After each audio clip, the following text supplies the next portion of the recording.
Saya sendiri nggak tahu tuh kalau Unisba punya gedung gitu ya.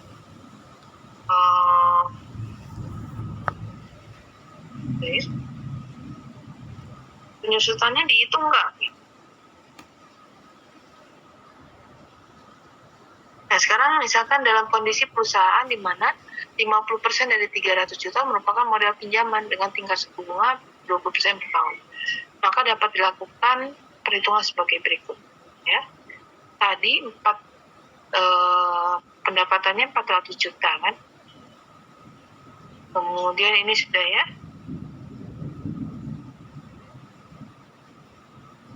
Nah, ditambah tadi ada bunga pinjaman ya, 20%. Nah, 20% itu dari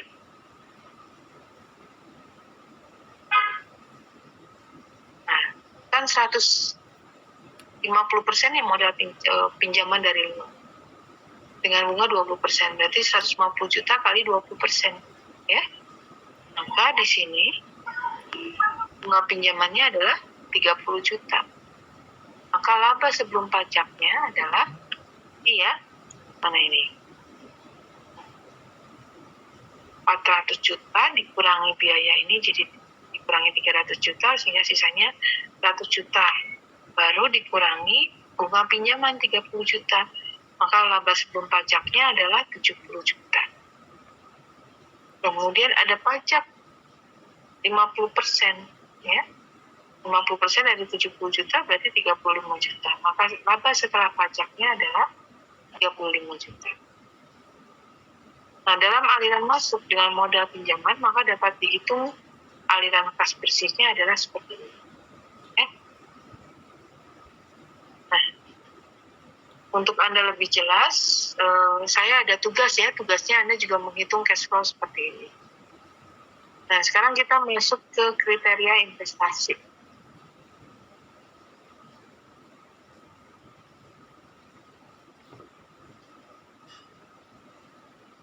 Sudah pernah belajar tentang kriteria kelayakan investasi?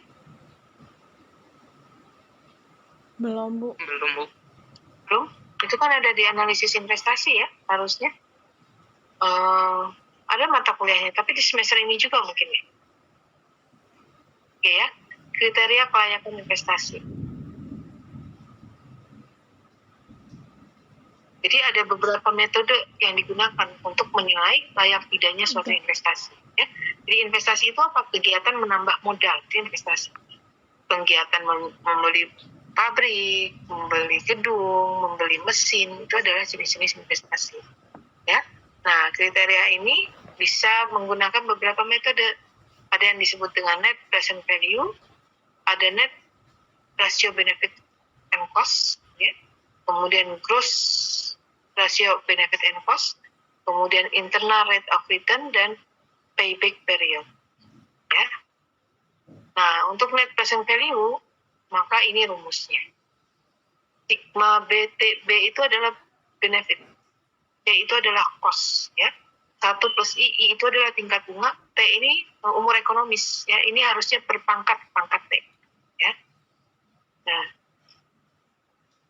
jadi net present value tadi, misalkan suatu investasi, nilai investasi nilainya 10 tahun, gitu ya. Kita harus bisa memperkirakan aliran benefit dan cost selama 10 tahun itu berapa. Lalu dijumlahkan, gitu ya. Dijumlahkan karena ada sigma di sini. Lalu di present value-kan dengan cara apa? Menggunakan tingkat diskon faktor.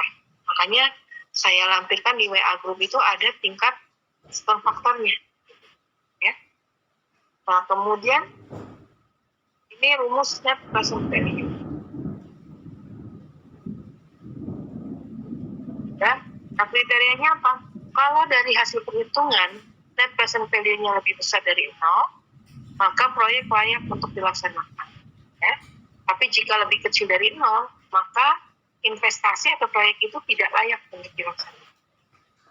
Kemudian metode yang kedua adalah net benefit cost ratio. Nah, ini rumusnya. Ya. Jadi sigma B benefit and cost didiskontokan, itu baru dijumlahkan. Nah, ini juga kriterianya nanti saya berikan contoh soalnya ya. Net benefit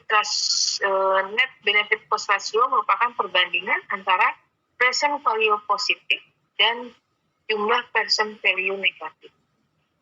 Jika ini kriterianya, jika net benefit cost ratio lebih besar dari 0, maka lebih besar dari 1, maka proyek layak dilaksanakan. Tapi jika net benefit cost ratio itu lebih kecil dari 1, maka proyek tidak layak untuk dilaksanakan. Kemudian ada gross benefit cost ratio. Nah, ini sebenarnya rumusnya hampir sama ya. Nah, perbedaannya dengan net benefit cost ratio. Perbedaannya adalah dalam perhitungan net benefit cost ratio, biaya tiap tahun dikurangkan dari benefit tiap tahun untuk mengetahui benefit neto yang positif dan negatif. Kemudian jumlah present value positif dibandingkan dengan jumlah present value negatif. Sebaliknya dalam perhitungan gross benefit cost ratio, pembilangnya adalah jumlah present value arus benefit dan penyebutnya adalah jumlah present value arus biaya. Nah, semakin besar gross benefit cost ratio, semakin besar perbandingan antara benefit dengan biaya. Artinya proyek relatif semakin layak. Nah, indikatornya sama ya. Gross benefit cost ratio-nya lebih besar dari 1, maka proyek layak bisa laksanakan. Tapi kalau lebih kecil dari 1, proyek tidak layak untuk dilaksanakan. Nah, yang paling sulit dari berbagai metode ini adalah metode IRR, Internal Rate of Return. Jadi, kita menilai bagaimana kemampuan suatu proyek untuk menghasilkan return. Ya. Nah, ini merupakan tingkat diskon rate yang membuat net present value proyeknya sama dengan 0. Jadi kita harus mencari, suara saya masih terdengar ya? Masih Bu, terdengar. Ibu, karena di luar hujannya besar sekali gitu, saya agak. Nah, jadi kita membandingkan ya tingkat bunga IRR dengan tingkat bunga yang berlaku. Ya, jika tingkat bunga IRR lebih besar daripada tingkat bunga yang berlaku, maka proyek layak untuk dilaksanakan. Tapi jika IRR lebih kecil dari tingkat diskon rate, maka proyek tidak layak untuk dilaksanakan. Ya. Nah, ini rumus IRR. Jadi, kita harus mencari ya pada tingkat bunga berapa net present value-nya itu negatif. Nah, ini yang sulit karena kita pakai coba-coba. Makin lama nantinya perhitungannya. Nanti saya berikan contoh soalnya. Nah, payback period itu tadi ya, merupakan jangka waktu atau periode yang diperlukan untuk membayar kembali semua biaya-biaya yang telah dikeluarkan dalam investasi suatu proyek. Indikatornya, semakin cepat kemampuan proyek mampu mengembalikan biaya-biaya yang telah dikeluarkan dalam investasi, maka proyek semakin baik. Jadi kalau kita mengeluarkan investasi, itu berapa lama investasi itu akan kembali. Semakin cepat proyek tersebut bisa mengembalikan nilai investasinya, maka itu semakin baik. Ya. Ini rumus. Oke. Ini contoh soalnya ya. Diketahui suatu proyek besar menghasilkan estimasi biaya dan manfaat sebagai berikut. Katakanlah umur proyeknya 6 tahun. Ya, tingkat diskon faktornya berlaku 10%. Biaya yang dikeluarkan hanya pada tahun ke-1 dan ke-2, dan masing-masing sebesar 500 dan 400 juta. Manfaat yang diterima itu mulai tahun ke-3 sampai dengan tahun ke-6. Masing-masing sebesar 200, 300, 400 juta, dan 500 juta. Nah, sekarang Anda diminta proyek ini layak atau tidak, ya, dengan menggunakan 4 metode, ya, NPV, IRR, 5 ya berarti. Bagaimana kesimpulannya? Oke, tadi dari cerita awal dikatakan bahwa proyek ini ada investasi, jadi umur proyek 6 tahun, ya. Investasi dilakukan pada tahun pertama, tahun kedua, dan tahun pertama dan kedua ini belum menghasilkan benefit.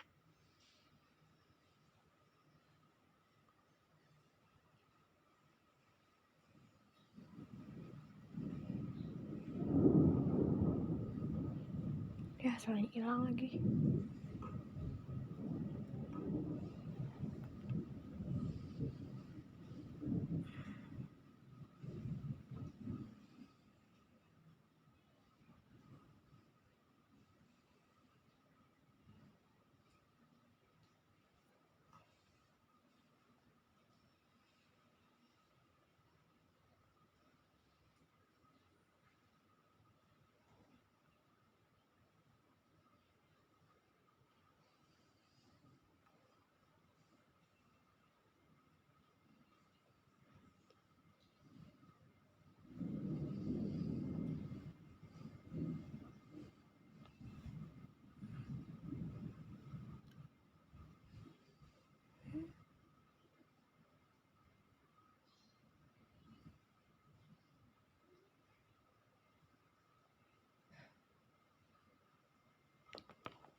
Suara sudah terdengar, Bu? Sudah, Bu. Sudah terdengar ya. Ampun deh, begini kalau jarak jauh tadi barusan ada petir keras lalu langsung mati lampu sebentar. Oke ya, kita lihat tadi. Jadi proyek ini biayanya muncul di tahun pertama dan kedua. Tahun pertama kedua itu proyek ini belum menghasilkan aliran keuntungan ya, benefit. Dan benefit itu baru muncul di tahun ketiga sampai dengan keenam. Nah, berarti kita menghitung pakai net present value dulu ya. Tadi lihat rumusnya, berarti kita mencari selisih antara cost and benefitnya. Nih, tahun pertama benefitnya masih 0, padahal cost-nya 500. Maka net benefitnya akan minus 500. Ya.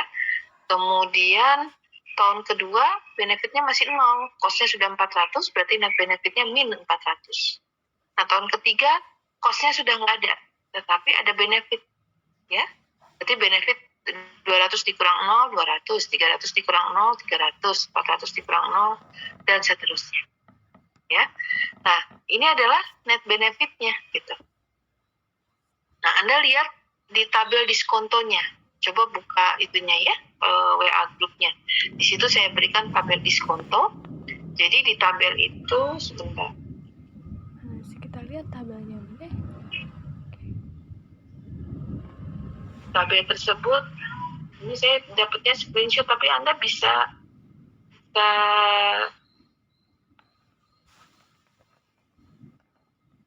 kita lihat juga cari di internet ya tabel diskontonya. Nah, di tabel ini kalau kalian membaca ke samping itu ada tingkat bunga persentase. Kemudian kalau kita membaca ke bawah itu tahun. Tadi proyek ini kan umurnya 6 tahun ya. Tingkat bunganya tadi berapa persen ya? Saya lupa. 10% ya? Tingkat bunganya 10%.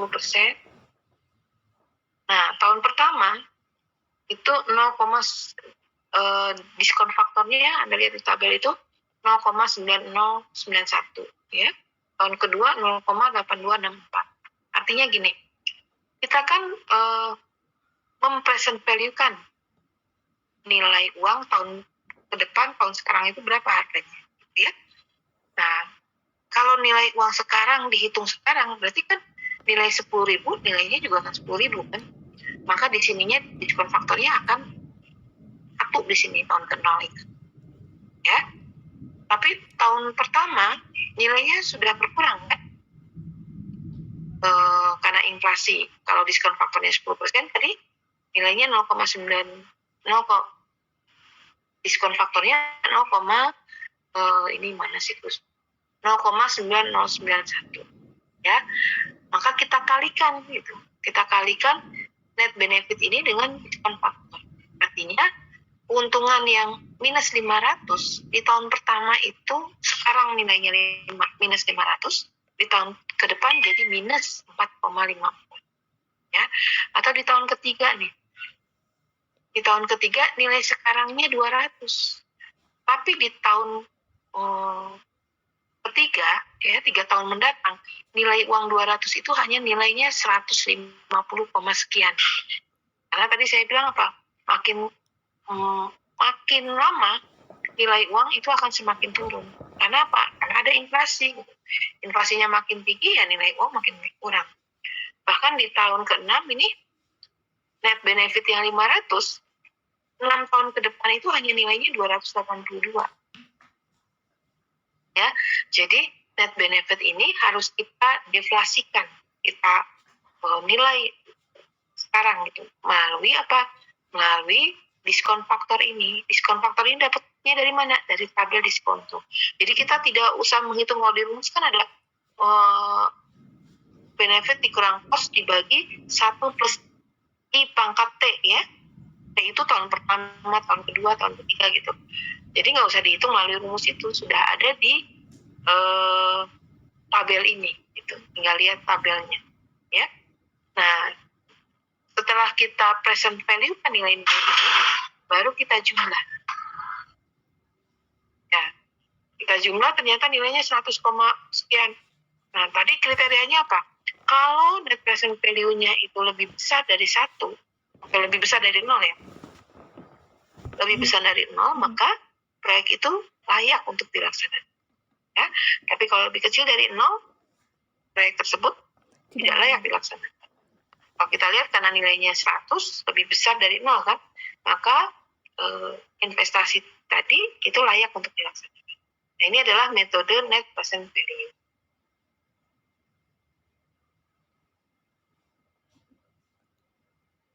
Sehingga layak untuk dilaksanakan. Ya. Nah, sekarang menurut kriteria yang kedua, yaitu net benefit cost ratio. Ini kita membandingkan antara present value positif dan present value negatif. Ya, kita jumlahkan dari tabel tadi. Ya, present value yang positifnya berapa? Ini present value yang positif kan 150 tambah 204 ditambah 24. Berapa ini? Tambah 282. Kemudian dijumlahkan juga present value yang negatif, berarti 454 ditambah 33. Nah, ini hasilnya. Yang positif itu ternyata 885,1, yang negatifnya 78. Nah, rasio benefit net benefit and cost rasionya adalah 885 dibagi 784, hasilnya 1,127. Dan ternyata lebih besar dari 1. Jadi kriterianya apa? Kalau lebih besar dari 1, dia proyek itu layak dilaksanakan. Ya. Berarti kalau lebih besar dari 1 kan present value benefit itu masih lebih besar daripada present value biaya gitu. Maka proyek tersebut layak dilaksanakan. Nah, sekarang kriteria yang ketiga kita gunakan metodenya itu gross benefit cost ratio. Ya. Ini kalian pada mendengarkan kan? Mendengarkan, Bu, ada. Tugasnya saya tugasnya Anda sama dengan ini ya, nanti diminta menghitung layak atau tidaknya suatu proyek. Anda bayangkan kalau Anda ke tempat di mana Anda survei usaha Anda tadi ya, yang bikin penelitian, itu agak berat loh. Ya, berarti kita harus bisa memperkirakan berapa pendapatan yang akan diterima beberapa tahun mendatang. Misalkan usaha apalah ya, pengen beli mesin. Ini menguntungkan atau tidak sih beli mesin tersebut? Berarti kan harus dinilai pendapatan yang akan diperoleh, umur mesinnya akan berapa lama, setelah berapa lama ada nilai residu atau nah, nilai residu itu masuk dalam pendapatan gitu, aliran pendapatan. Kemudian biayanya yang keluar itu berapa? Nah, itu harus diperkirakan biayanya, dan itu yang sulit menghitung biayanya. Ya, oke, kita lanjutkan ya. Sekarang pakai rasio gross benefit and cost ratio ya. Nah, kalau gross benefit and cost ratio, ini kan cost-nya tadi segini ya. Tahun pertama, tahun kedua, dan benefit baru muncul di tahun ketiga sampai dengan tahun ke-6. Nah, nilai ini kita diskon faktorkan. Ini dapat dari tabel. Baru kita kalikan. Ya. Berarti ini 500 ini di present value kan nilainya akan segini. Ini dapat dari mana? Ya 500 dikali 0,909. Kemudian 400 dikali 0,826. Berarti nilai 400 di tahun kedua itu nilainya akan 330. Nah, kemudian nilai 200. Berarti ini adalah kita jumlahkan present value dari cost dan present value dari benefit, ya. Nah, ternyata kita rasiokan, ya, berarti 885 sama, ini hasilnya akan 1,27 dan ternyata lebih besar dari 1. Proyek layak dilaksanakan. Nah, yang sulit itu ini IRR, ya. IRR itu kita harus, nah ini sama ya, ada biayanya tahun pertama, tahun kedua, benefitnya tahun ketiga sampai tahun ke-6. Nah, kita hitung net benefit dulu, ya. Net benefit itu berarti selisih antara benefit and cost. Di tahun pertama dan kedua ini minus, ya. Di tahun ketiga mulai positif karena tidak ada biaya dan hanya ada aliran benefit. Kemudian kita lihat di tabel diskonto, diskon faktor 10% selama 6 tahun, ya. Di present value kan nilainya ini. Nah, kita dapatkan pada saat present value 10%, maka net present value-nya 100,6, ya. Nah, kita harus cari pada tingkat bunga berapa net present value itu akan negatif. Jadi, kamu coba dulu di angka ini kan 10%. Kamu coba di angka 9% gimana? Kalau di angka 9% ternyata lebih besar dari 106, ya berarti Anda jangan lebih kecil, harus lebih besar dari 10%. Jadi harus nyoba ke bawah dulu nilainya, net present value-nya naik atau turun, karena kita mencari nilai net present value yang negatif. Ya. Ini setelah saya coba-coba di 11% belum negatif, ya. Di 12% ternyata belum negatif, di 13% belum negatif, 14% belum negatif, sampai akhirnya saya nemu di 15%. Itu harus, tekniknya memang harus coba-coba gitu, ya. Nah, ternyata di present value 15% itu baru didapat nilai present value yang negatif. Baru kita masukkan ke rumus ini, ya. Tadi kan rumus IRR ini mana ya?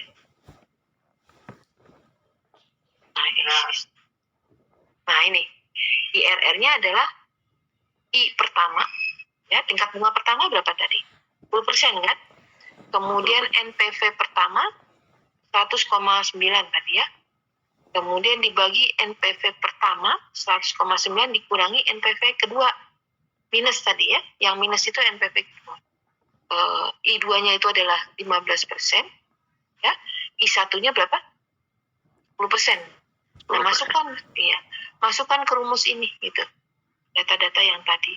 Kita berarti butuh NPV pertama, NPV kedua, tingkat bunga pertama dan tingkat bunga kedua. Masukkan ke rumus ini. Dan hasilnya ternyata di sini adalah mana ini? Oke, ya. Hasilnya 14,2%. Nah, ternyata di sini udah mau habis lagi.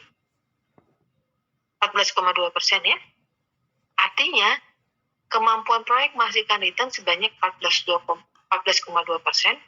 ternyata lebih besar dari 10%. Jadi kalau nilai IRR itu lebih besar daripada tingkat bunga, maka proyek tersebut layak dilaksanakan. Tingkat bunganya tadi kan 10%, ya. Padahal internal rate of return-nya 14,2. Ternyata lebih besar. Maka proyek layak dilaksanakan. Kecuali kalau misalnya nilai IRR-nya ternyata hanya 8% gitu, ya. Padahal tingkat bunganya 10%. IRR itu kan internal rate of return, berapa tingkat pengembalian modal. 10% itu adalah biayanya. Kalau tingkat pengembalian modal itu masih lebih besar daripada biaya bunga, maka proyek itu menguntungkan. Tapi kalau tingkat pengembalian modal lebih kecil dari biaya bunga, maka proyek tersebut tidak menguntungkan atau tidak layak untuk dilaksanakan. Nah, sulitnya IRR tadi, ya, kita harus mencari pada tingkat bunga berapa present value itu hasilnya negatif, dan itu harus coba-coba gitu. Oke. Nah, sekarang kita masuk ke payback period. Jadi tadi kan nilai uang yang masuk biayanya itu 900. Nilai uang 900 ini dalam berapa lama akan balik modal? Padahal tadi aliran benefit baru muncul di tahun ketiga kan, ya. Tahun ketiga benefit itu akan 200, tahun keempat 300, tahun kelima 400. Ini 200 tambah 300 tambah 400 sudah berapa? Sudah 900. Berarti di tahun kelima dia akan uangnya itu akan kembali. Itu baru tingkat pengembalian modal. Berarti keuntungan bersih baru di tahun ke-6 itu proyek tersebut. Ya. Nah, ini ada contoh soal, tapi bukan soal ini yang saya minta kerjakan ya. Di tugas Anda ada 2 soal yang harus Anda kerjakan. Yang pertama adalah Anda menghitung payback periodnya. Yang kedua, Anda menghitung layak tidaknya suatu investasi ya dengan menggunakan kriteria net present value. Saya lupa ya pakai IRR atau tidak, itu lupa lagi. Oke, sampai sini ada pertanyaan? Jadi kalau secara teori ya inilah perhitungannya untuk keputusan membeli mesin, peralatan. Tapi kan biasanya orang-orang yang sudah terbiasa dalam berbisnis gitu ya, dia punya perhitungan sendiri. Gak usah pakai metode-metode gini juga. Dengan cepat mereka bisa, berdasarkan pengalaman ya, mereka bisa memperkirakan ini mah bisa balik modal kok kalau kayak seharga gini mah gitu. Walaupun mereka nggak punya catatan di kepalanya, catatan tertulis, semua catatan ada di kepalanya. Kan makanya ya itulah hebatnya pengusaha ya, kalau sudah berpengalaman tanpa metode seperti ini, tanpa catatan-catatan pembukuan yang jelas, mereka sudah di kepala mereka tuh sudah bisa memperhitungkan ya. Tapi yang gawat kan kalau pengusahanya itu meninggal ya, semua ada di kepala dia mau gimana. Dan biasanya perbankan itu memang butuh laporan neraca rugi laba gitu ya, untuk kalau si bank ini ngasih pinjaman kan dia harus memperkirakan usaha itu bisa bisa membalikan modalnya nggak butuh catatan gitu. Makanya pengusaha-pengusaha itu malas ya, usaha kecil itu pinjam ke bank riweuh bu katanya. Saya pernah survei ke Soreang, mereka bilang gini, saya mah kalau butuh modal mendingan, kan Soreang itu garmen ya, sering belanja bahan baku tuh ke Pamim ya, mendingan ke Tamim aja bu, langsung belanja 300 juta nggak pakai laporan ini itu, keluar begitu saja, dia pakai istilahnya giro ya, pakai giro, nanti kita bayar, mereka percaya aja 300 juta itu akan kami bayar. Kalau ke bank 50 juta aja pakai laporan ini itu, pakai surat ini itu, mendingan ke Tamim katanya gitu ya. Nah, ini kan azasnya kepercayaan ya. Oke, ada pertanyaan sampai sini? Tidak Bu. Jelas semuanya ya? Cukup jelas Bu. Jelas ya? Kan itu makanya saya untuk kriteria investasi ada 2 file yang saya kirimkan. Itu untuk Anda punya banyak contoh soal ya, sehingga Anda lebih paham terhadap rumus-rumus yang digunakan. Oke, saya kira waktunya sudah mau habis. Sekian, kita tutup dulu dengan mengucap hamdalah. Alhamdulillahirobbilalamin. Ya, oke. Makanya saya paksakan ada Zoom ya, karena memang butuh penjelasan gitu. Kalau misalkan hanya definisi, hanya hafalan gitu, kira Anda bisa baca sendirilah. Ya, tetapi ketika mulai ada perhitungan seperti ini, sepertinya memang harus ada Zoom. Ya. Nah, mudah-mudahan yang tidak ikut Zoom nanti bisa belajarlah dari teman-temannya. Sayang kalau walaupun kita orang IE, kita harus tahu ya. Dulu mata kuliah ini namanya evaluasi proyek ya, proyek-proyek pemerintah. Jadi menilai layak tidaknya proyek-proyek pemerintah. Nah, itu lebih sulit lagi karena benefit yang dinilai bukan aliran uang saja, tetapi kesejahteraan masyarakat gitu ya. Kemudian kesempatan kerja, itu jadi perhitungan, dan menurut saya lebih ribet ya kalau ini cuma satu bisnis kan, bukan proyek pemerintah.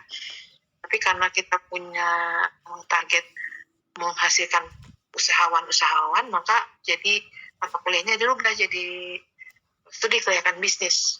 Ya, nilai layaknya tidak hanya proyek pemerintah, tetapi lebih pada bisnis. Oke, terima kasih atas perhatiannya. Assalamualaikum warahmatullahi wabarakatuh. Waalaikumsalam warahmatullahi wabarakatuh. Ya, sama-sama. Terima kasih ya.